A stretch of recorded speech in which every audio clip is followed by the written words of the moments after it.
En el año 1964 aparece en Saqqara la tumba de Nianchum y Khnumhotep. Se dijeron que eran dos hermanos, o dos amigos, o algo más que amigos.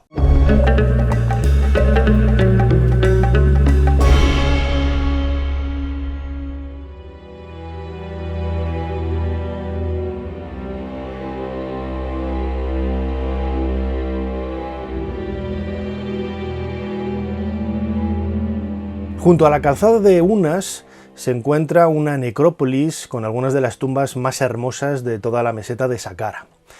Una de ellas pertenece a dos personajes importantes de la corte de Niuserre. Estamos en la sexta dinastía, hacia el 2450 antes de nuestra era. Estos personajes son Nianchum y Khnumhotep. Ambos tenían altos cargos durante el reinado de Niuserre, eran profetas del dios Ra, trabajaban en el templo de Niuserre, precisamente en Abu Ghurab, ese templo solar que tantas noticias ha dado en los últimos meses, eran jefes de los manicuros del faraón, y lo más importante de todo es que es una tumba absolutamente única, singular, porque a pesar de que cada uno de ellos tiene su familia, hay algunos detalles que hacen pensar que realmente Nianchum y Khnumhotep pudieran haber sido pareja en la antigüedad, o por lo menos algo más que amigos, ¿no? De ahí que se haya dicho que pueda ser una de las primeras tumbas de una pareja del mismo sexo en el mundo antiguo. La tumba es absolutamente espectacular.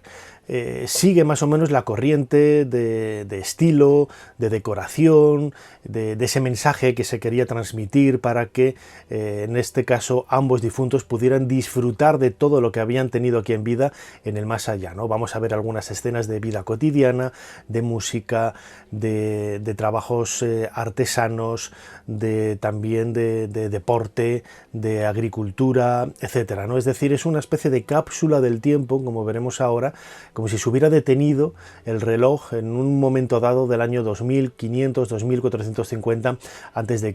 y podemos disfrutar de esas fotografías, de esos relieves que han llegado en esta tumba.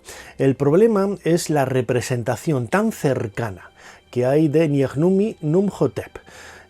Ambos parece que estaban, pues lógicamente, muy identificados con el dios Khnum. Nianchum, que parece ser el de los dos el más importante, significa la vida pertenece a Khnum, y Khnumhotep significa Khnum está satisfecho. Estos dos individuos, como digo, que han pasado a la historia como profetas de Ra, como sacerdotes Wab, como jefes de los manicuros de Niuserre, están representados de una forma por lo menos insólita, ¿no?, a lo que es el común denominador de las representaciones de aquella época. Aparecen muy estrechos, tocándose nariz con nariz, que era una forma del saludo y del beso que se tenía también en el antiguo Egipto, y es cierto que aparecen representaciones y los nombres de sus esposas y de algunos de los hijos de cada una de las familias. Sin embargo, las escenas en las que aparecen los dos en un contacto mucho más estrecho, mucho más íntimo, no aparecen las esposas, ¿no? Esto, en un principio, pues dio que pensar, ¿no? Y hay infinidad de literatura alrededor de la tumba de Nianchum y Khnumhotep sobre la polémica de si eran pareja o eran hermanos. Lo cierto es que no hay ninguna evidencia en los textos de la tumba que demuestre que son hermanos. Parece que tenían una relación muy estrecha, y esto es lo que les llevó, ¿no?, a convivir, o por lo menos a tener la necesidad de ser representados de una forma tan íntima en los relieves y en las pinturas de esta tumba. En esa cápsula del tiempo, Nianchum y Khnumhotep, vaya nombres, la verdad es que cuesta casi pronunciarlos, aparecen, como decía, representados en ocasiones con sus esposas. La esposa de Nianchum era Kentikawes, y la de Khnumhotep, Kenut. Sin embargo, nunca aparecen los cuatro juntos. Eso es llamativo, ¿no? Hay escenas donde aparece la familia de uno y la familia de otro, con sus hijos y con sus hijas. Una situación muy extraña, muy anómala. La tumba, como decía antes, es una de las más espectaculares de Saqqara. Vamos a ver escenas de todo tipo. A mí unas de las que más me gustan son esas luchas que hay sobre barcas, en los marjales del Nilo, escenas de deporte, también hay escenas de la vida cotidiana en el campo, cómo nacen los terneros, cómo trabajan con el ganado, cómo se cultiva. Hay escenas también de representaciones de talleres artísticos en donde están trabajando con estatuas, están finalizando y puliendo estatuas de madera o de piedra, no sabemos el material que se utiliza, están también realizando muebles. Hay escenas también quizás más íntimas de la vida en palacio o de la vida en las villas, en donde estos personajes desarrollaban su cotidianidad, y vemos música e incluso con representaciones de quironomia. La quironomia es la anotación, entre comillas, musical por medio de signos. La anotación en pentagramas es algo relativamente moderno, ¿no? Pero sabemos que había una especie como de señales, de marcas que se realizaban con las manos, que los músicos y cantantes realizaban con las manos, y eso les servía para saber cuándo tenía que entrar el ritmo, qué ritmo había que utilizar, cuándo entraba la canción, cuándo entraba una frase, cuándo entraba una voz, etcétera, ¿no? Este tipo de marcas son perfectamente visibles en relieves, por ejemplo, como los que vemos en las tumbas de Nianchchnum y Numhotep.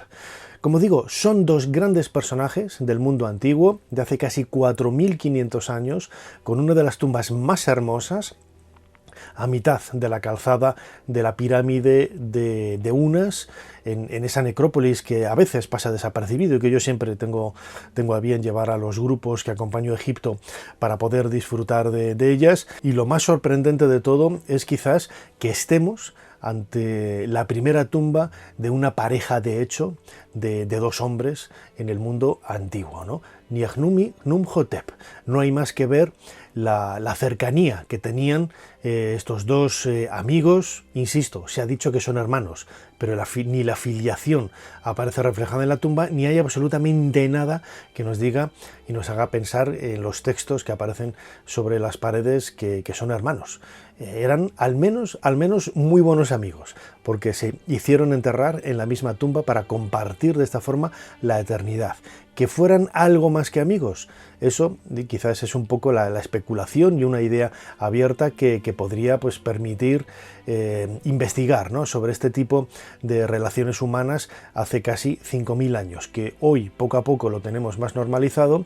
Ha habido muchos siglos de persecución y de incomprensión, pero que en la antigüedad sabemos por otras culturas como el mundo grecorromano que eran pues lo cotidiano, que eran absolutamente lo normal.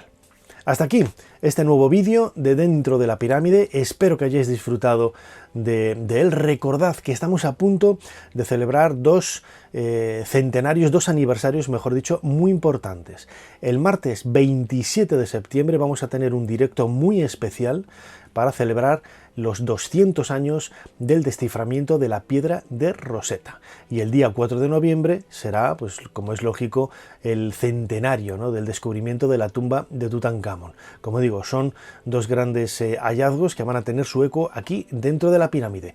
Dadle al me gusta, suscríbete si todavía no lo has hecho, compártelo en las redes sociales, y si te ha gustado y quieres ayudarnos, haz una aportación, haz una donación al canal por medio de ese botoncito en forma de corazón que pone gracias, que hay debajo del reproductor, que hay debajo del vídeo que estás viendo ahora mismo. No me queda más que despedirme. Muchísimas gracias a todos por estar ahí. Nos seguimos viendo aquí dentro de poco, dentro de la pirámide. Hasta pronto.